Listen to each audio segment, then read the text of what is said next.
It's 1972. A New York artist named Ingo Swann sits inside a shielded room at Stanford Research Institute in Menlo Park, California. No windows, no radio, completely isolated. Researchers hand him a slip of paper with nothing on it but a set of geographic coordinates, raw latitude and longitude, and ask him to describe what exists at those coordinates. He picks up a pencil and starts drawing. What he draws matches a real location. The CIA officer watching through the one-way glass says nothing. He folds the paper, puts it in his briefcase, and walks out. Within weeks, the CIA has wired Stanford Research Institute its first classified contract. And the strangest intelligence program in American history has begun. Project Stargate ran from 1972 to 1995, 23 years, more than $20 million. Funded first by the CIA and then managed by the Defense Intelligence Agency, all to answer one question: can a human being see a place they have never been, using only their minds? Hold on. 23 years is a long time to keep funding something. What kept it alive that long if it was never definitively proven? Right. That's longer than most marriages. The CIA committed harder to psychic spies than most people commit to anything. The program was not run by fringe believers. Harold Puthoff and Russell Targ were laser physicists at Stanford Research Institute. They literally coined the term remote viewing, and Puthoff had previously worked for the NSA. That framing matters. Two credentialed physicists inside a respected institution asking a serious scientific question. That is a different animal from, say, a self-proclaimed psychic charging for readings. Yeah, the NSA. To psychic spying pipeline is not a career arc I saw coming. The trigger was a 1970 intelligence estimate, claiming the Soviet Union was spending the equivalent of 60 million rubles a year on parapsychology research. Whether that number was accurate or not, it was enough to panic the CIA into funding a countermeasure. Wait, was the Soviet number real, or was that itself a rumor the CIA inflated into a budget justification? That is exactly the right question, and the honest answer is probably inflated. One analyst described it at the time as the race for inner space, but the fear was real enough that the CIA acted on it regardless of whether the underlying Soviet program matched the estimate. So both superpowers funded psychic research because each thought the other was doing it, and neither one actually knew if the other one was doing it. That's an arms race built on vibes. It's not entirely different from the bomber gap or the missile gap. Cold War threat inflation was a known pattern. The mechanism here just happened to produce something genuinely bizarre. Their first test subjects were Ingo Swann, the New York artist from the Cold Open, and Pat Price, a former Burbank police commissioner. Both were run through experiments inside the electromagnetically shielded room in SRIS Building 30, specifically to eliminate any possibility they were picking up radio or electronic signals. A former police commissioner is an unusual profile for a test subject. How did Price end up at a laser physics lab in Menlo Park? Price apparently contacted SRI himself after hearing about the research through parapsychology circles. Puthoff later described him as arriving unannounced and immediately outperforming every other subject they had tested. So the CIA's most promising psychic spy was a walk-in. That is genuinely one of the stranger recruiting stories I have heard. And Swann was already connected to parapsychology networks before SRI. This wasn't a random sample of the population. That matters for what the results mean. As the program grew, it collected code names the way a bad bureaucracy collects memos. Under the CIA, it ran as Scanit, then Gondola Wish. The Army's Intelligence and Security Command ran it as Grill Flame, then Center Lane. The Defense Intelligence Agency renamed it Sunstreak, then Stargate, and in 1991, everything got consolidated under the single name Stargate. 6 code names in 20 years. At some point, someone is just refreshing the spreadsheet to justify their salary. Each rename also tracked a budget transfer between agencies, right? This wasn't just branding. It was institutional ownership shifting hands. Exactly. Each new code name came with a new oversight structure, which meant the program was repeatedly reevaluated and refunded by different chains of command. That actually makes the longevity more striking. It wasn't one true believer keeping it alive in a drawer. Multiple agencies signed off on it repeatedly. The official framing from inside the program is important here. A CIA overview document, now available in the CIA FOI. A. Reading room, states explicitly that remote viewing should be studied as, quote, a scientific research program aimed at establishing the existence or non-existence of the phenomenon, not assumed to exist. The mandate was to find out either way. That framing cuts both ways, though. If the mandate was genuinely open-ended, then a negative result, it doesn't exist, was always a valid outcome. The program cancellation in 1995 wasn't a betrayal. It may have been the answer. So the CIA funded a science experiment, got a result they didn't like, and shut it down. That's actually how science is supposed to work. I feel like I should be less surprised by that. The program also included peer review and published scientific reports, some of which appeared in journals like Nature. That's not the profile of a project someone buried to hide embarrassing results. By the DIA phase, the operation had moved entirely out of California. It was running out of Fort Meade, Maryland, with a unit of roughly 15 to 20 military and civilian remote viewers under Special Access Program classification. Special Access Program. That's the same classification tier as stealth aircraft development. That is not a fringe budget line. That is serious institutional infrastructure. So they put the psychic spies in the same security bracket as the F-117. I genuinely cannot tell if that's a compliment to the psychic spies or an insult to the stealth program. The Fort Meade unit used a structured methodology they called coordinate remote viewing. Viewers were given nothing but a set of geographic coordinates and asked to sketch and describe the location. The training manual for that methodology runs to hundreds of pages and is now publicly available. Which means the tradecraft was codified. These weren't impressionistic sessions. There was a replicable protocol. That at least makes the methodology criticizable, which is more than you can say for some parapsychology research. The Pat Price sessions are the most thoroughly documented evidence from the early program. In one archived experiment, the tape is actually labeled Remote Viewing of Natural Targets, SRI. Russell Targ and Harold Puthoff. Price sat in the shielded room while Hal Puthoff and a team of travelers drove to a randomly selected site 5 miles away. Price's descriptions were then handed to blind evaluators who didn't know which description was supposed to match which location. Blind evaluators is doing a lot of work in that sentence. How blind were they, actually? Did they know the list of possible target sites?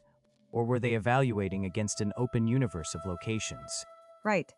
There is a difference between which of these 5 places does this drawing look like, and could this drawing be anywhere on Earth? They knew the pool of possible targets. It was a closed set, which is standard forced Coyce methodology. But it does mean an evaluator could potentially match on shared regional features even without any psychic signal. That's the specific crack the 1995 review later hammered. Hold on. Let me make sure I understand. If an evaluator knows the candidate sites are all, say, outdoor locations in Northern California, and Price's description mentions hills and water, the match rate goes up even if he's just guessing the regional geography. That's not fraud, but it's also not evidence of remote viewing. That's exactly it. And the 1995 American Institutes for Research Review exposed this directly when they replaced human judges with an analytical statistical methodology. The effect size shrank. The signal that looked striking under human evaluation got much smaller under the new approach. So the question isn't whether Price's descriptions sometimes match the sites. It's whether a human judge could resist picking the closest match, even when the match was loose. That's a known failure mode in forensic identification, too. Basically the psychic version of a police lineup, where the witness just picks the guy who looks most like their memory of a guy. Which doesn't mean Price was faking. It means the early experimental design couldn't separate genuine hits from evaluator drift. Those are very different problems. Uri Geller came through SRI, around the same time as Swan. Targ and Puthoff tested both and formally concluded they had unique skills. Then in 1983, magician Milbourne Christopher reviewed the same experimental records and called Swan one of the cleverest in the field, meaning clever at misdirecting researchers, not at perception. A professional magician reads the CIA's research notes and goes, "Yeah, I know exactly what he did there." That's a very specific kind of burn. Christopher was also the author of Mediums, Mystics, and the Occult. He wasn't just a skeptic, He was someone who spent decades watching people perform exactly these kinds of feats. His read on the protocols wasn't amateur. And Geller's SRI sessions in particular have been picked apart since. Critics have pointed to gaps in the blinding procedures that would have given a skilled mentalist enough information to work with. Targ and Puthoff disputed that, but the dispute itself is the point. The experiments were never clean enough to rule out an alternative explanation. So the CIA's data is ambiguous. A professional deceiver says he could explain it, and the researchers say, no, you couldn't, and we are still here 23 years later. The program really committed to the bit. The termination report is worth spending a minute on because it's doing two things at once. The Air Review in 1995 said remote viewing was not proved to work by any psychic mechanism, but it also said the program had never been used operationally. That second finding is the one that should have generated more controversy, because program participants had publicly claimed otherwise. Right. Former viewers like Joseph McMoneagle and others on the Fort Meade unit maintained they had contributed to real intelligence tasks. The CIA's official position directly contradicted that. Someone is wrong about a factual question regarding what actually happened inside a classified program. Wait, so the people who were in the program say it worked operationally, and the CIA says it never happened? That's not a philosophical disagreement, that's a factual one. One of those sides is just lying. Or both are telling the truth as they understood it, and the classification walls between sub-programs meant participants didn't have full visibility into what counted as operational. Compartmentalization cuts both ways. The CIA commissioned the Air Review in 1995 specifically because the Defense Appropriations Bill that year mandated a transfer of the program from DIA to CIA oversight, and the CIA used the review's conclusions to cancel and declassify everything. That timeline matters, the review wasn't unprompted. Here is where the 1995 review gets genuinely interesting rather than just politically convenient. The Air brought in two outside evaluators with explicitly opposed priors. Jessica Utis from UC Davis was the pro-psi statistician. She argued the results held up across multiple independent labs, which she said eliminated fraud and protocol sloppiness as explanations. And her co-reviewer was Ray Hyman, a psychologist and one of the founding members of the skeptics organization CSICOP, so the pairing was deliberate. UTSS argument was essentially replication across independent labs is the standard test for a real effect. And this effect replicated. So they brought in someone who believed and someone who didn't.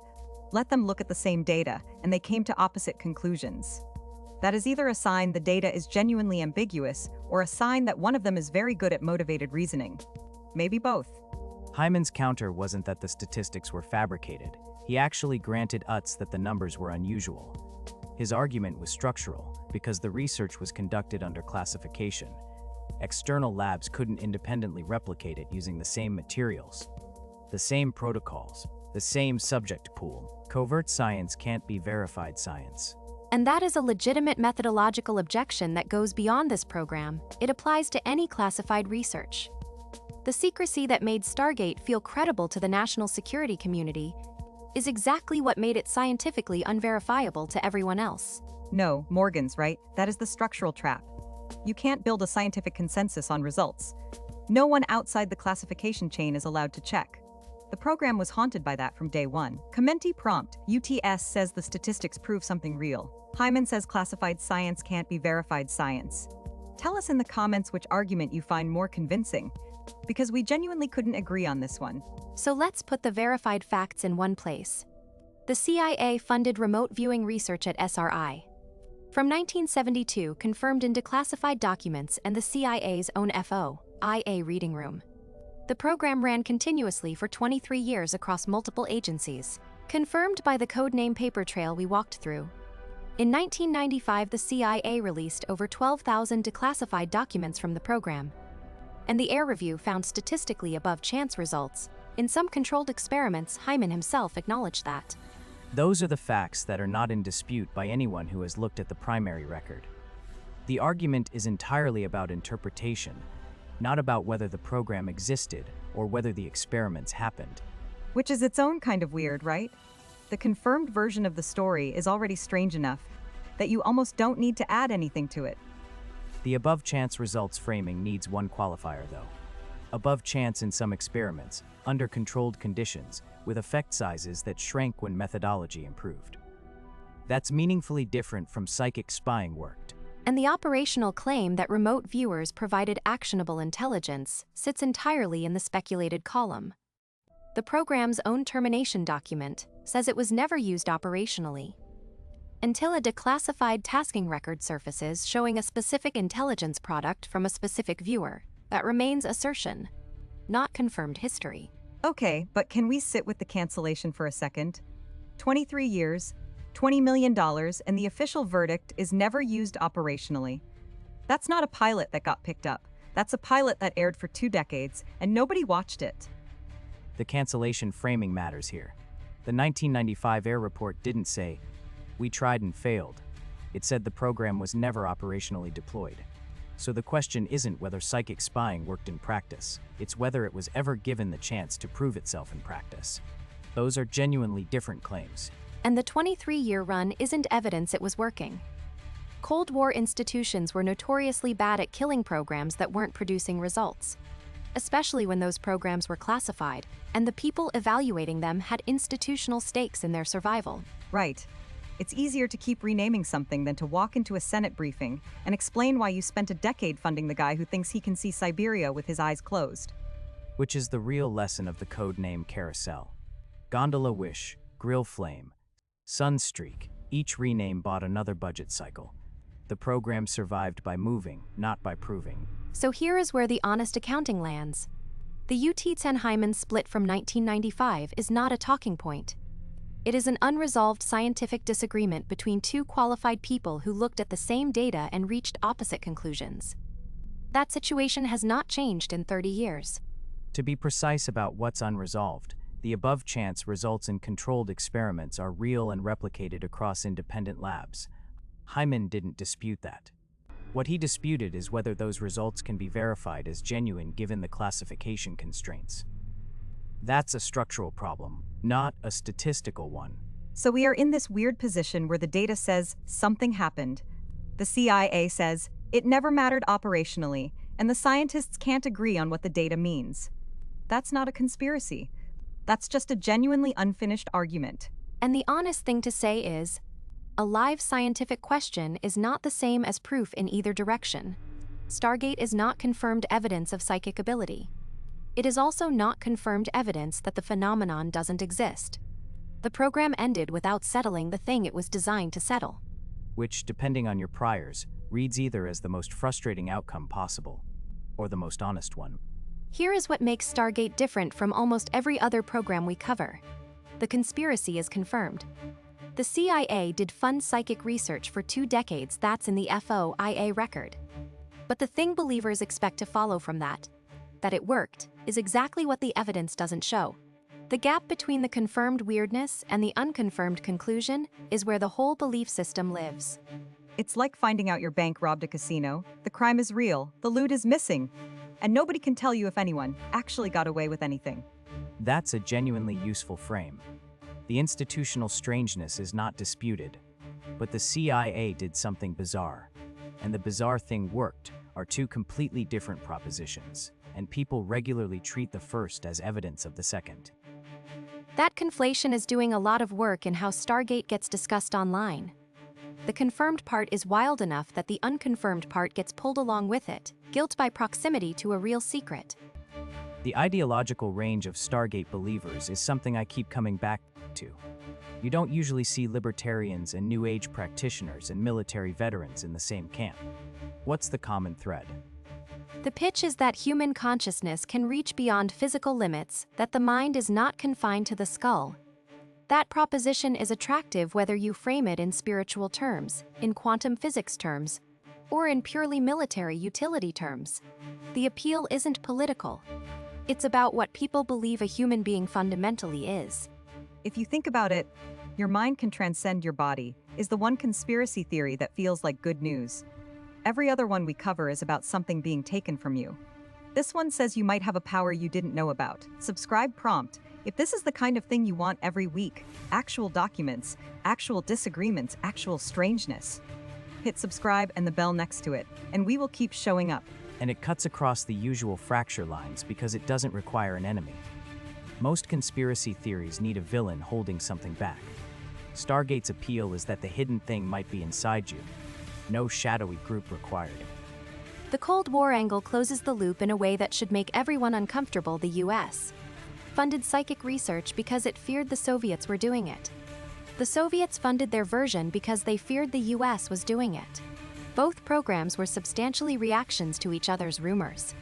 The arms race reached all the way inside people's skulls. Two of the most powerful governments on Earth spent decades trying to out-psychic each other based on vibes and fear. I don't know if that's funny or horrifying. Maybe both.